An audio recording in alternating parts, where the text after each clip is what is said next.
ഒരേ ഒരു സിൻഡിക്കേറ്റ് അംഗത്തിൻ്റെ ഒരൊറ്റ BJP സിൻഡിക്കേറ്റ് അംഗത്തിൻ്റെ എതിർപ്പ് വന്നപ്പോൾ അതിനകത്തൊരു വിദഗ്ധ സമിതി ഏർപ്പാടാക്കുന്നു. ആ വിദഗ്ധ സമിതി അത് വായിച്ചു നോക്കിയതിന് ശേഷം അതിനകത്ത് കാവ്യാത്മകതയില്ല, കാവ്യഭംഗിയില്ല എന്ന് കണ്ടെത്തിയിരിക്കുന്നു. ഇതാണിപ്പോൾ സംഭവിച്ചിരിക്കുന്നത്. സലാം മുഹമ്മദ് തുടരുന്നുണ്ട്. സലാം, ഈ വിദഗ്ധ സമിതിയുടെ റിപ്പോർട്ടിനെ സ്വീകരിച്ചുകൊണ്ട് വേണമെങ്കിൽ ആ നടപടിയിൽ നിന്ന് കാലിക്കറ്റ് യൂണിവേഴ്സിറ്റിക്ക് പിന്മാറാം. അപ്പോൾ ഈ സമിതിയുടെ റിപ്പോർട്ട് പൂർണ്ണമായി അംഗീകരിച്ചുകൊണ്ട് അത് ഒഴിവാക്കും എന്ന് തന്നെയാണ് ഈ ഘട്ടത്തിൽ നമുക്ക് മനസ്സിലാക്കുന്നതോ ഈ വിദഗ്ധ സമിതി റിപ്പോർട്ട് തള്ളിക്കൊണ്ട് നേരത്തെ എടുത്ത ആ ഒരു ഗംഭീരമായ തീരുമാനവുമായി യൂണിവേഴ്സിറ്റി മുന്നോട്ട് പോകും എന്ന് കരുതാൻ കഴിയുമോ? സൈഫുദ്ദീൻ, വിദഗ്ധ സമിതി റിപ്പോർട്ട് ഇപ്പോൾ വൈസ് ചാൻസലർക്ക് കൈമാറിയിട്ടുണ്ട്. ഇനി വൈസ് ചാൻസലറാണ് ഇക്കാര്യത്തിൽ ഒരു തീരുമാനമെടുക്കേണ്ടത്. ഏതായാലും ആദ്യഘട്ടത്തിൽ തന്നെ BJP സിൻഡിക്കേറ്റ് അംഗത്തിൻ്റെ ഭാഗത്തുനിന്ന് മാത്രമാണ് ഒരു പരാതി ഉയർന്നത്. ഇക്കാര്യത്തിൽ ഈ ലഹരി ഉപയോഗിച്ചുകൊണ്ടുള്ള അല്ലെങ്കിൽ ലഹരി കേസിൽ ഉൾപ്പെട്ട ഒരാളുടെ ഗാനം പാഠഭാഗമാക്കാൻ കഴിയില്ല, അല്ലെങ്കിൽ അതിന് എതിരെയായിട്ടുള്ള ഒരു പരാതി ഇപ്പോൾ ഈ BJP സിൻഡിക്കേറ്റ് അംഗത്തിൻ്റെ ഭാഗത്തുനിന്ന് മാത്രമാണ് വന്നത്.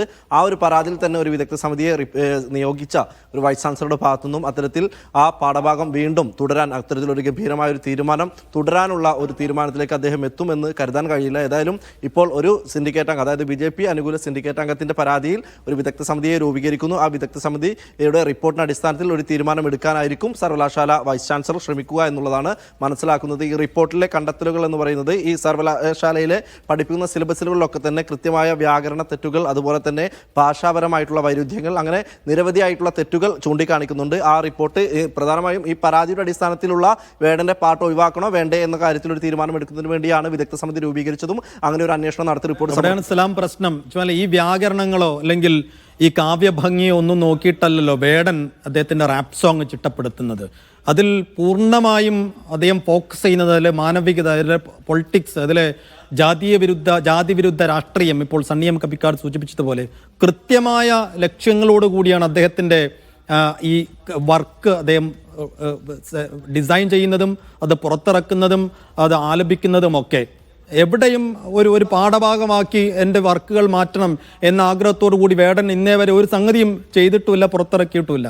അപ്പോൾ കാലിക്കറ്റ് യൂണിവേഴ്സിറ്റി ആ ഒരു വർക്ക് എടുക്കുന്നു എന്ന് പറയുമ്പോൾ അദ്ദേഹത്തിൻ്റെ രാഷ്ട്രീയത്തോട് ചേർന്ന് നിൽക്കുന്നു എന്നായിരുന്നു തുടക്കത്തിൽ നമ്മൾ മനസ്സിലാക്കിയത്. ഇപ്പോൾ അതങ്ങനെയല്ല എന്ന് വരുമ്പോൾ ഇതിനകത്ത് ഈ തീരുമാനവും നിലപാടും എടുത്തതിന് ശേഷം ഒരു വലിയ എതിർപ്പ് ആഭ്യന്തരമായി കാലിക്കറ്റ് യൂണിവേഴ്സിറ്റിക്കകത്ത് ഇപ്പോൾ ഒരു കേവലമായ ഒരു BJP സിൻഡിക്കേറ്റ് അംഗത്തിൻ്റെ എതിർപ്പിനപ്പുറത്തേക്ക് കാര്യമായ എതിർപ്പ് ഉയർന്നു.